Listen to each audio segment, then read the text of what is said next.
Hola, welcome back everybody to Learning Language, Cognados Falsos Tres. Cinco más falsos cognados hoy, ahora. 5 more false cognates today, now.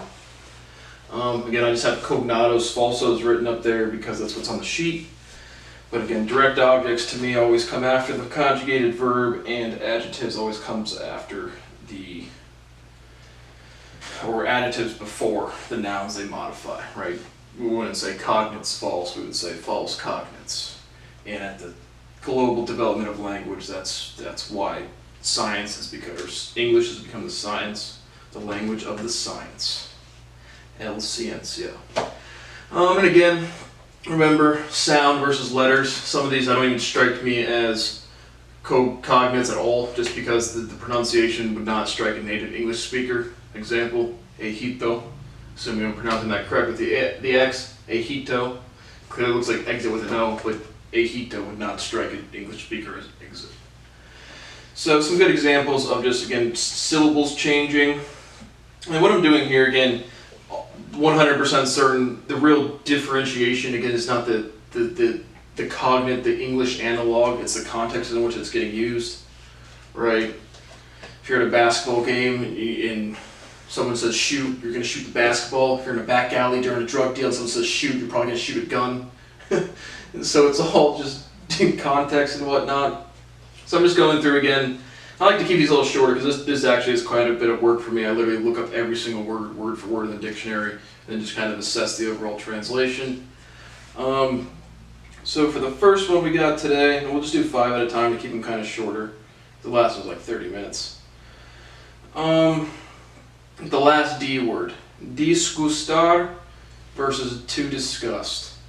Disgustar, and again, all of the translations I've looked up in the dictionary, I either agree with, I've taken some notes, blah, blah, blah. Upset is what they have. On here they have to upset, to displease. I actually like displease better. It's literally gustar, dis, empirical value function, prefix, gustar. So more literally, I mean, from the just strict Spanish, it's just a negative prefix in front of gustar. Dar asco, right, giving disgust. Dar, giving disgust. And they also had revulsion. I just have a note like teens talking about dating. If you ask somebody, do you think that guy's cute? And they go, ugh. Right? Revulsion. And get gustar, again, is like the typical verb. So I really think that the context of dar asco for revulsion is just like in less severe context. Repugnar. Again, I've translated again all the words on the SparkNote sheet. Repugnating, I mean literally, to be repugnant. And again, depending which infinitive verb, where it is in the sentence, and again what is implied by the translation depends if I use to or be or the ing, but the first one without a subject is always ing for a consistent translation. Upset, and in the dictionary they had overturn as tumbar. To me, it's more like tumble, overturning, like the underdog was the upset of the game, not upset like emotionally distrodden. But tumbar, tumbling, and then there was like 12 definitions. And it also had disgusto in there as well. Displease, contrariar, contra, against, riar. Desagradar, degradation, contrarian, descontentar, discontent, molestar. Right? Being molested would be pretty displeasurable, but clearly molestar has a more direct meaning. Disgust, repel. Asqueer, repugnar, and then they have displease as disgustar. So I really like displease for disgustar strictly by the definition of what gustar is. And disgustar, to disgust, I would say a decent cognate sound-wise, and clearly linguistic letters. Next one, educado, they have polite, well-mannered, and the cognate being educated, culto. And then also I have some notes for the discutar versus to discussed. What is a semantic association etymology of gustar? Right, clearly dis is prefix, but gustar, what that does not, there's no, again, direct English cognate to me at all. I would say gust with R at the end. A lot of gusty winds out there. So I don't know where gustar really comes from. Upset is an English idiom. You say the word up, you say the word set, with no context, no one's going to think upset. Just kind of two words stuck together. And then I have disgustar es contrariar gustar. Displeasuring is contrary to pleasuring, to pleasure. Educado versus educated. Right, they have, I think I just read those ones. They have educado, it means polite and well-mannered. The cognate educated means culto. Educado, it said Cortez in the fucking dictionary. Excuse me for saying fuck, not really, I don't care at all. But it said well-bred. And then instruido, instruction, educated. Culto, in the dictionary, and I agree with, is educated, and it says cultured. And then it also has worship. It's a very clear cult with an O at the end. This is just more historical solidification of the meaning, the context of discipline, right? Pythagorean theorem Pythagoras also started a cult. Any time in history, I just have culto, heavy emotional context, educated people from cults, and still discipline in ancient times. Most education would be associated certainly with discipline, and more association with even what we would call cults today. Probably less, again, dissolution, but still cult. So that's like, again, just a historical, again, acceptance, right? People say gracia por means thank you for. It literally doesn't. But this is my point for the gracias por is people can literally, again, the whole country, like the educated people just say this is what it means, and it literally doesn't. But the context is so consistent, no one would miss it. Like I said, anytime I see pour used for, as a native English speaker, it literally flips in my head semantically, literally directly. Said that before, but that's really what it is. And it reflects historical progression of education's origins. And then polite, again, it has Cortés. I didn't look at Cortés, but again, Cortés strikes me like the guy that fucking imperialism went and fucking had colonies and stuff. Polite, Cortés, mannered, right? Right, when they have well-mannered on here, I just take and again, all of the definitions I look up are consistent with the like noun, verb, adjective. Sometimes there's other, a word uses noun or adjective. I don't include those at all. But well-mannered, mannered, did not have no convincing translation in the dictionary or online. Educated, I think if you put in mannered in Google, it just says educado. Educated, as an adjective, it was not in the dictionary. Google, educada. So again, then I have, if it's not in the dictionary, the word form is probably not regularly spoken. Again, the evidence, the empirical evidence, what people put in the dictionary is based on what people say in the countries. So again, those things are all apparent if you just start translating. Make sure I'm still rolling, 3 more. So trace, number 3, numero 3, embarazada versus embarrassed. And educado and educated, I agree, is cognates, sound the same, look the same. But again, like I said, my commentary is just, again, more of where the solidifications, where people started agreeing upon and why about the translations. Embarazada, pregnant. What do they have on here? Yeah, they have embarazada, pregnant, and then embarrassed, avergonzado. Avergonzado in the dictionary had 2 and 9 again, don't know what those numbers mean. It has to shame, to embarrass. And then it also had the reflexive, like the se, avergonzado se. I've already talked about what I think about reflexive pronouns. Embarrassed.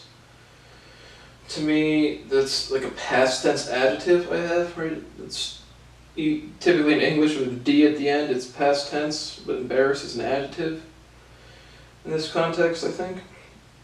But it was not in the dictionary, embarrassed, Embarrassing was as an adjective, and for that it had vergonzoso y embarazoso. Zoso, I think. Writing really small, but I'm pretty sure it's not. Embarazada. It says vergonzoso and embarazoso.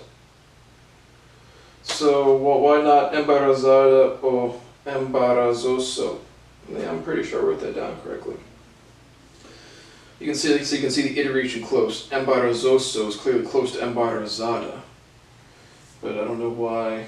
I don't know if oso is just a male gendering. But I don't know why it would be two O's instead of just the last O. I don't know. Pregnant, it said embarazada, and also had encinta. And then encinta, Spanish to English, was direct to pregnant. So again, some sort of differentiation there. Encinta o embarazada. Dime. Yo no sé. But, and then impending for avergonzado, for the context, like sometimes in the dictionary I have parentheses, and in other words, it's like, again, those when I was saying similarity, synonyms, similar words and uses in similar context. In the context of impending, embarazoso. And then I have, has anyone ever been embarrassed to get pregnant before? LOL. Historically, this is again some sort of just agreement, a given historical event, some important person got pregnant and was embarrassed. And then there's some sort of differentiation going on. As I think that strikes me as a pretty good, strong sound and linguistic letters cognate. Number 4, I have it written number 5 on the board, NBR.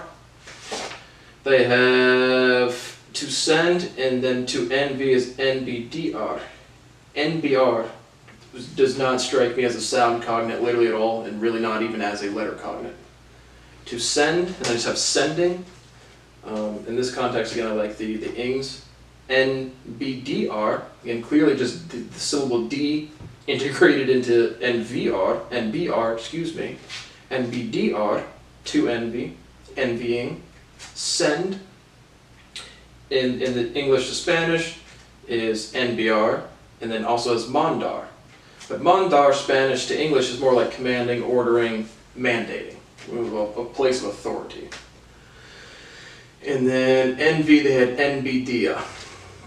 So I don't even agree that's a cognate, but I agree with the definitions. And then I have, you don't look up to dash anything in the dictionary. Right? The evidence is what people say. You take the exact phrase, the exact word, and you just look up that word to the next thing in the dictionary. Right? So that's how you know you don't translate any infinitive verbs with to indiscriminately, is because you don't look it up in the dictionary. Language is empirically contextualized when spoken. Talked about that a bunch. You're empirically aware of your environment when you're talking to somebody. And NBR does not strike me as a cognate because of the B. Yeah, I already said that. Last one, ejito and exit. Right? Exit, ejito, exit. Ejito does not strike me as a sound cognate. I already talked about that at the beginning. Look it up in the dictionary. It says success. It also has musical. In the context of music, musical hit. But clearly, right, if I say in English, I exited business, you would assume I profited. You would assume I made money as a success. So clearly, ejito is just to me the context of business. Exiting a business is different versus exiting the building. Salida el edificio, leave the building. Ejito el grande business. Salida, it had departure, and then partida in parentheses. It had puerta, exit. This is typically like la puerta, the door. The puerta, exit, way out. And then it had 6 other definitions. So I don't think salida is very solidified in Spanish, just in terms of the contextual use. Again, clearly means departure. If you see any go in any edificio, just doing some Spanish English mix, right? You're going to say salida. You go to the airport, it's going to say salida. But really, contextually, from the other definitions, I got overall way out, not just leaving or not exit, but way out was more direct to me. Success, ejito, and then exit, salida. And my notes on this one were just that salida, again, was not there's a lot of definitions, not very solidified. Ejito certainly established in a business context, not sound similar. Exiting a company versus exiting the building. I thought it was interesting. This is where it got super interesting for me for salida. They said de una carrera, era carrera, of a career. Salida is start. So if I exit something, I'm not starting anything. If I start something, I'm beginning. If I'm exiting, I'm leaving. So, de una carrera con salida, es no exit, es no way out. It's a way in, right? If you started your career, it's kind of a way in. So that was really interesting. That was a direct false translation, or again, evidence of a direct false translation, or again, not solidified. Salida is what throws me in this cognate. Exit is an English idiom, and I think this is where the translation gets hard, going from English to Spanish. Ex, like that's my ex-girlfriend, that's my ex-career, that's my ex-something. To me, exit, the English word, but you never thought about that. It's literally ex-it, not it anymore. Exit. That's what that English word means. You guys knew that, right? No. But how many times have you said that word? It is what it is. Exit. And then I have salio del edificio. He leaves, she leaves, you leave from the building. Del, remember, del from the, de from. So, thank you for watching Cognados Falsos 3. And again, just some more commentary about where these historical differentiations probably came from. Thank you for watching. And I'm very confident about what I do in this. Again, I really like doing these, again, more so than science and math. I like doing translations. I like doing everything. But, again, language is really the thing I like to do. So, thanks for watching. Hope you learned something. And fucking pay me, you fucking thief, fucking garbage people. Piles of shit. You pendejos. Swine. Pendejo. Puta, bitch, pendejo, swine, lazy, pig, type of deal. Thanks for watching.